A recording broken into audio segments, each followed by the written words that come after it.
Magaalaa Washington keessatti dhiphinni guddaan waraana Iraan qofa miti.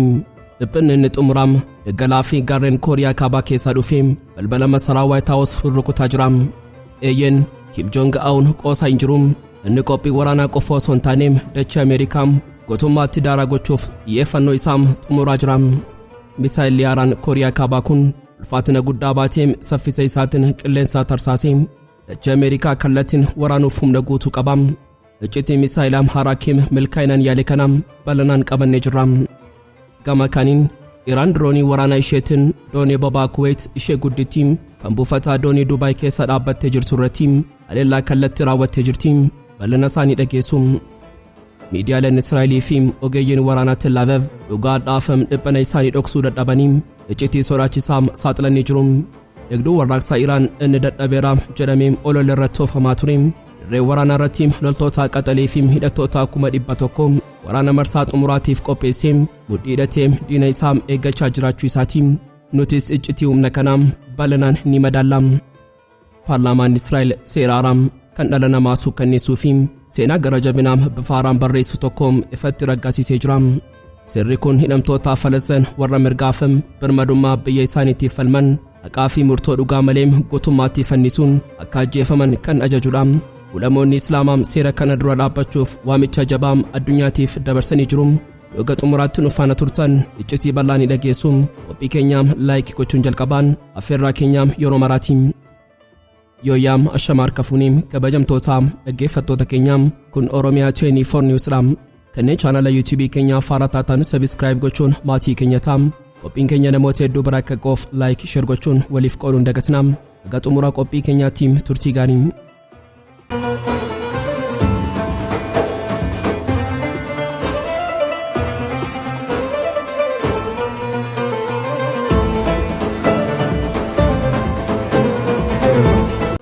Samii baagiddu galeessa sarraam ibidda fedheegni diinaa yeroo roobaa jiru kanatti ija keenyaa gara ba'a fagootti yeroo deebisnu wanti mul'atu waan onnee dhaabudha.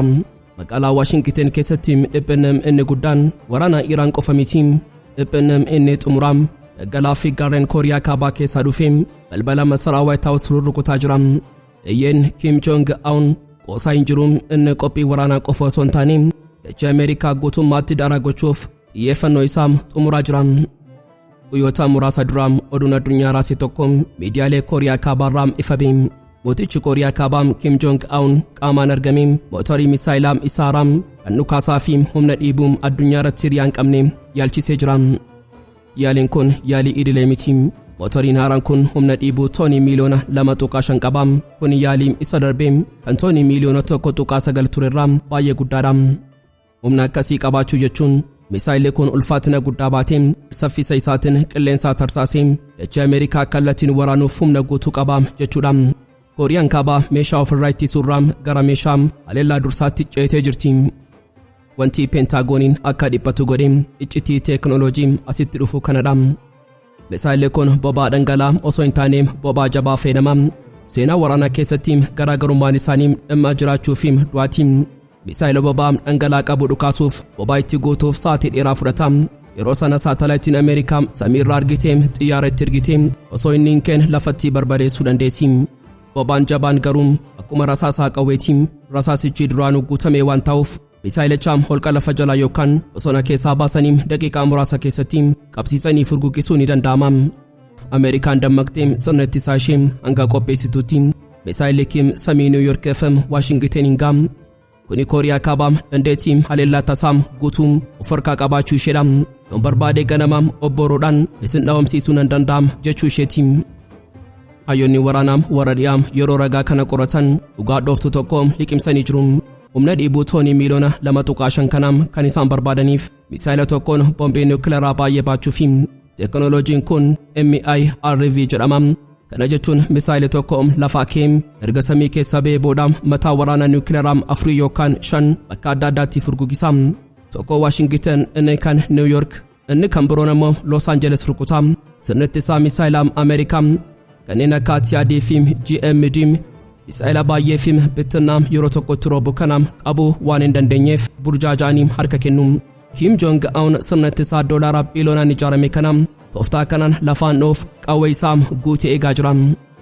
Meem haalam Eeshiyaa ba'aa kanaam waraana ammaa ba'aa giddu galeessaa keessatti Ameerikaa fi Iraan gidduutti adeemsifamaa jiru waliin wal simsiisnee haa ilaallu. Ameerikaan seenaa ishee keessatti yeroo jalqabaatiif waraana kallattii lamaan isa xumura hin qabne keessatti qabamtee jirti. Gama tokkoon Iraan diroonota rakkasoo fi misaa'ilota baay'ee buufataalee Ameerikaa fi Israa'el barbadeessaa madaallii humnaa ba'aa giddu galeessaa keessatti cabsiti. Baajanni Ameerikaa bilillee qilleensaa ayirandama feetiyaad irratti dhangala'ee dhumaa jira. Gama kaaniin ammoo Kooriyaan Kaabaa mootorii boba'aa jabaa kanaam agarsiisuun quba ishee qawwee irra keessee Ameerikaadhaan tarkaanfii tokko yoo dogoggortee dacheen kee daaraa taati jechuun akeekkachiisaa jirti.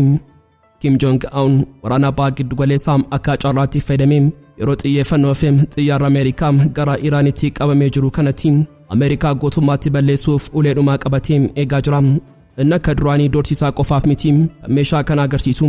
Inni dhugumaan diina isaa dachee raaquuf tarkaanfii dhumaa ragee jira. Addunyaan ammaa gara sirna haaraatti ce'aa jirti. Gooftummaan Ameerikaa inni waggootaaf addunyaa jilbeenfachiisaa ture har'a morma isaa hudhameera.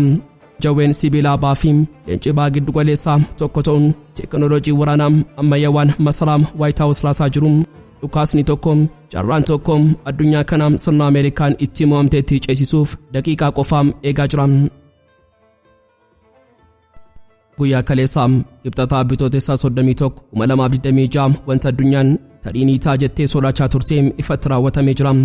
Iraan diroonii waraanaa isheetiin doonii boba'aa Kuweetiin ishee guddittii kan buufataa doonii Dubaay keessaa dhaabbattee jirtu irratti haleellaa kallattii raawwattee jirti. Haleellaan kun dhukaasa qawwee yookaan misaa'ela lafaa qofa miti. Inni kiyyoo dinagdee addunyaa hudhuuf gochaam eegalamedha. Yeroo dirooniin Iraan doonii boba'aa baattu kanaam haleeltuun ibidda fi aariin uumamee Dubaay keessaa qofa osoo hin taane gabaa addunyaa guutuum raasee jira. Dooniin boba'aa kuufamaa kun qaama ishee irratti balaa ibiddatti saaxilamuu qofa osoo hin taane boba'aan dhangala'ee galaanaa fi naannoo qarqara galaanaa barbadeessaa sodaa jedhutu uumame. Mee seenaa kanaam duuba deebinee haala morkii kanaam haa xiinxallu. Ameerikaa fi Israa'el waraana dheekkamsaa seenaa jedhan sanaan Iraanin barbadeessinaam jedhanii yeroo labsanii turanitti Iraan obsaan yoo biyyi koo nagaa dhabdee boba'aan addunyaas nagaa hin argattu jechuun akeekkachiistee turte. Har'a akeekkachiisni sun dhugaatii. Iraan waraana kana kallattii biraatti jijjiirtee jirti. Haleellaan Dubaayitti raawwatame kun ergaa ifaa fi cimaa biyyoota naannoo fi Ameerikaadhaaf dabarsee jira. Galaana Arabaa fi ulaan Hormuz harka keenya jira. Yoo nu huutan ujummoo dhiigaa boba'aa addunyaa ni cufna. Buufanni doonii Dubaay wiirsuu daldalaa fi loojistikii addunyaa isa guddaa yoo ta'u haleellaan asitti raawwatamuun isaa addunyaa dinagdeedhaan dhiphisuuf gaadha. Oduun kun akkuma dhagaameen waraanni Kuweet dammaqee haalaan of eeggannoo olaanaa keessaa seenee jira. Sirna ittisaa qilleensaa isaanii qopheessuun diroonotaa fi misaa'ilota dabalataa dhufuu danda'an eeggachuun eegalanii jiru. Gama biraatiin balaa dhangala'eessaa boba'aa ittisuuf ogeeyyiin balaa tasaa Dubaay hojii eegalanii jiru. Kasaaraan qaama doonii irra ga'e dhaabbata boba'aa Kuweetiin qoratamaa jira. Garuu kasaaraan inni guddaan qarshii qofa miti. Kasaaraan inni guddaan sodaa nagaa fi amantiiti. Hayyoonni dinagdee addunyaa dhiphina guddaa keessa jiru. Yoo haleellaan bu'uuraalee boba'aa irratti godhamu kun itti fufee gatiin boba'aa samii tuquun isaa hin oolu. Kun ammoo dinagdee addunyaa sababoota garaa garaatiif laafee jiru caalaatti kuffisa. Waraanni ammayyaawaa qawwee dhukaasuu qofaan hin injifatamu. Iraan har'aa Kuweetii fi Dubaay rukutuu isheetiin qubbii waraanaa kana guutummaa addunyaa dhandhamsiistee jirti. Addunyaan ammaa ibidda boba'aa galaana Arabaa keessatti boba'e kun akkamitti dhaama jechuun hafuuraa qabattee eegaa jirti. Miidiyaaleen Israa'elii fi ogeeyyiin waraanaa Tel Aviv dhugaadhaaf dhiphina isaanii dhoksuu dadhabanii iccitii sodaachisaa peentaagoonii fi dhalattoota ziyoonistii irriba dhawwee ifatti saaxilanii jiru. Dhugaan kun maali yoo jedhame eegduun warraaqsaa Iraan inni dadhabeera kukutameera jedhame olollee irratti oofamaa ture. Dirree waraanaa irratti loltoota qaxalii fi hidhattoota 100,000 waraana marsaa xumuraatiif qopheesse hidhatee diina isaa eegaa jiraachuu isaati. Mee dhugaa fi seenaa eegduu warraaqsa Iraan kanaa gadi fageenyaan haa xiinxallu. Eegdonni warraaqsaa Islaamaa Iraan waraana idilee akka waraana biyyoota dhiyaa kan mindaa fi faayidaaf lolu miti. Dhaabbanni kun lafee fi dhiigarraa ijaarame. Bara 1979 yeroo warraaqsi Islaamaa Iraan injifatu sirna haaraa fi birmadummaa biyyattii tiksuuf jecha namoota amantii fi kutannoo sibiilaa qabaniin hundeeffame. Osoo Iraan reefuu ijaaramaa jirtu addunyaan guutuun walta'uun waraana waggaa 8 Iraan irratti yeroo banan dargaggoonni eegdota warraaqsaa Islaamaa Iraan meeshaa waraanaa ammayyaawaa osoo hin qabaatiin qawwee salphaa fi onnee aarsaa qofa qabatanii taankoota diinaa dura dhaabbatan.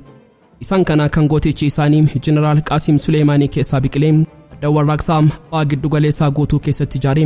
Kanaafuu dhaabbata dhiigaan dhalatee ibiddatti qarame kana xiyyaaraa fi boombiidhaan nan diigaa jedhanii yaaduun abjuu guyyaa saafaati. Har'a waraanaa aarii seena qabeessaa jedhame waraana 28 eegalee kana keessatti Israa'elii fi Ameerikaan sirna ittisaa qilleensaa Iraan barbadeessineerra uraalee isaanii diigneerra jedhanii iccisaa jiru.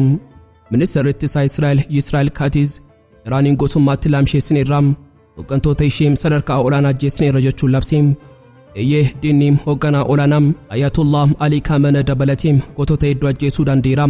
Garuu wanti isaanii hubanne Iraan biyya nama tokkoon yookaan gamoo tokkoon dhaabbattu osoo hin taane Iraan akkuma galaanaati. Yoo galaana dhagaadhaan rukutan dhagichi bishaanicha keessa lixa malee galaanni kun hin dhaabbatu. Gabaasni Israa'el ofiisaatiin dhugaa kanaan amanee jira. Amma fedhe sirna raadarii Iraan rukunnus sirni ittisaa qilleensaa eegdota warraaqsaa inni Teeraanii fi iddoowwan murteessoo eeguun ammallee gootummaatti hojjechaa jira jechuun dhiphina isaanii ibsanii jiru. Ajajoonni eegdota warraaqsaa madaa isaanii qabatanii of tuulummaa diinaa dura dhaabbachuuf magaalota lafa jalaa keessaa qajeelfama waraanaa kennuun itti ufanii jiru. Loltoonni 100,000 har'aa qophaa'an kunniin loltoota lafarraa qofa miti. Isaan kun ogeeyyii Misaa'ela Diroonii fi Har'a akkasumas gootota waraanaa lafa jalaa kanneen diina bitaa itti galchuuf leenjii addaa fudhatanidha. Ameerikaanii fi Israa'el marsaa xumuraa jedhanii xiyyaarota isaanii yeroo roobsan Iraan ammoo kiyyoo xumuraa diinaaf diriirsite. Yoo Ameerikaan dogoggora seenaa hojjette loltoota Lafoo Iraanitti erguuf murteessite. Loltoonni 100,000 kun irbaata isaanii godhatanii lafa Iraanitti isaan awwaalu. Seenaa weeraraa Ameerikaa kan Iraaqii fi Afgaanistaan Iraan keessatti hojjetu. Iraan gaarreen dhoqqee fi bosona of keessaa qabdi. Hundumaa walitti ammoo uummata diinaaf jilbeenfachuurraa du'a filatuu qabdi. Walumaa galatti addunyaan ammaa yeroodhuma waraana kanaan ija guutuun daawwachaa jirti. Israa'el waraana kana tattamaan ni xumurra jechuun yeroo fiigdu Iraan ammoo kottaa nuti 100,000 eegaa jirra. Xumurri isaa awwaala keessan ta'a jechuun leenca madaa'ii taateen as baatee jirti. Diinni meeshaa doolaaraa biiliyoonaan lakkaa'amu qabaachuu danda'a. Garuu meeshaan kun cichoomina haqaa fi kutannoom eegdota warraaqsaa dura dhaabbachuu akka hin dandeenye qilleensi baa giddu galeessaa Har'a dhugaa kanaan dhalootaaf galmeessaa jira. Samiin baa giddu galeessaa inni waraana qilleensaa fi dhukaasaa Misaa'elaatiin ukkaamee jiru har'a gochaa gara jabinaa fi bineensummaa isa hunda caalaa hamaa ta'e tokko dachii Falasxiin irraa addunyaatti labsee jira. Osoo ija addunyaa waraana Iraan Ameerikaa fi Israa'el irratti xiyyeeffatee jiru Paarlaamaan Israa'el seera Haaraa kan dhala namaa suukaneessuu fi seenaa gara jabinaa bifa haaraan barreessu tokko ifatti raggaasisee jira. Seerri kun hidhamtoota Falasxiin warra mirgaaf birmadummaa biyya isaaniitiif falman haqaa fi murtoo dhugaa malee guutummaatti fannisuun akka ajjeefaman kan ajajudha. Mee dhugaa seera kanaaf meenya inni of keessaa qabu gadi fageenyaan haa xiinxallu. Seerri Israa'el haaraan kun murtii du'aa darbuuf ulaagaalee seeraa idila addunyaa yookaan ragaa qabatamaa hin gaafatu. Akka heera haaraa kanaatti mana murtii waraanaa kanneen West Baankii keessatti argaman dabalatee abbootiin murtii guutummaatti sagalee tokkoon walii galuu osoo hin barbaachisin murtii fannifamuu dabarsuu danda'u. Wanti hundarraa nama naasisuu ammoo abbaan alangaa murtii kanaa akka gaafatullee hin eegamu. Abbootiin murtii ofuma isaaniitiin dhiigaa Falasxiinotaa dhuguuf mirga guutuu argatanii jiru. Ajjechaan kun akkamitti raawwatama? Seerichi akka ajajutti fannifamuun kun eegdota mana hidhaa Israa'el warra addatti filatamaniin raawwatama. Eegdonni dhiiga dhugan kunniin eenyummaan isaanii guutummaatti akka dhokatuu fi yakka kana boruu seera duratti akka hin gaafatamneef eegumsa seeraa guutuu argatanii jiru. Kunis ajjechaa duguggaa sanyii kan mootummaan ofiisaatiin seeraan eeyyamuu fi eeguudha. Dabalataan ministeerri waraanaa Israa'el abbootii murtii dura dhaabbatee yoo fanniftan gaariidha jedhee dhiibbaa gochuuf mirga seeraa argatee jira. Gamtaan hayyoota Islaamaa addunyaa yakka kana ija jabeenyaan balaaleffachuun addunyaa dammaqsee jira. Ibsa baasee keessatti gamtaan kun seerri kun gochaa gara jabinaa fi sarbamiinsaa mirga namoomaa isa hunda caaluudha. Hidhamtoota Falasxiin murtii haqaa malee fannisuun yakka waraanaa fi badiisaa goggaa sanyii uumamaatiin jechuun labsan. Gamtaan kun dhaabbata mootummoota gamtoomanii dhaabbata walta'iinsaa Islaamaa gamtaa Arabaa fi dhaabbilee mirga namoomaa idila addunyaa hundaaf waamicha tattamaa dabarsee jira. Afaan qabataniin taayinaa seera dhiiga dhugu kana dhaabsisuuf atattamaan tarkaanfii fudhadhaa jechuun iyyatee jira. Mee dhugaadhaa manneen hidhaa Israa'el keessa jiru ameellannu. Yeroo ammaa kana hidhamtoonni Falasxiin 9,500 ol dukkana mana hidhaa Israa'el keessatti hiraarfamaa jiru. Isaan keessaa daa'imman 350 fi dubartoota 73tu argama. gabaasni dhaabbilee mirga namoomaa fi mormitoota Israa'el ofii isaaniitiin akka ragaa beetiin hidhamtoonni kunniin reebichaam dararama beelaa fi wallaansa fayyaa dhabuurraa kan ka'e hedduun isaanii goda sana keessatti dhumaa jiru. Sirrii fannifamuu haaraan kun immoo hiraarsa kana gartokkeetti dhiisee qajeelatti isin ajjeesnaam kan jedhu labsii duguuggaa sanyiitiin. Barreessaan waliigalaa gamtaa hayyoota Islaamaa Alii Muhammad Al-Sallaabii fi pireezidaantiin gamtaa kanaa Alii Muhyiddin Al-Qaraadaagii dhugaa kana gadi fageenyaan ibsanii jiru. Hawaasni addunyaa dhimma kana caqasuu yoo dhiise boruu seenaa fi seera duratti itti gaafatamummaa jalaa hin ba'u. Seerri kun gocha apartaayidii fi dhiiga dhangalaasuu Israa'el warra Falasxiin irratti raawwatuuf itti fufiinsadha jechuun namootaa fi mootummoota addunyaa hundaaf waamicha dhiyeessan. Walumaa galatti addunyaan waraana abbaa giddu galeessaa qofa osoo hin taane gara jabina daangaa darbee Israa'el raawwachaa jirtu ija banatee ilaalaa jira. Seerri Israa'el raggaasiftee kun waraqaa irratti haqamuu qaba yookaan immoo eega Falasxiinotaatiif awwaala sirna ziyoonistootaatiin seenaa keessatti hafa. Haqni yoomiyyuu fannifamuu fi sibiilaan hin ukkaanfamu. Qabsoon Falasxiin immoo dhiigaan bobee dhumarratti ibsaa birmadummaa ta'uun isaa hin oolu. Eegaan kabajamtoota dhaggeeffattoota Oromiyaa 24 News qophii guyyaarraaf qabannee dhiyaannee asuma irratti goolamaa.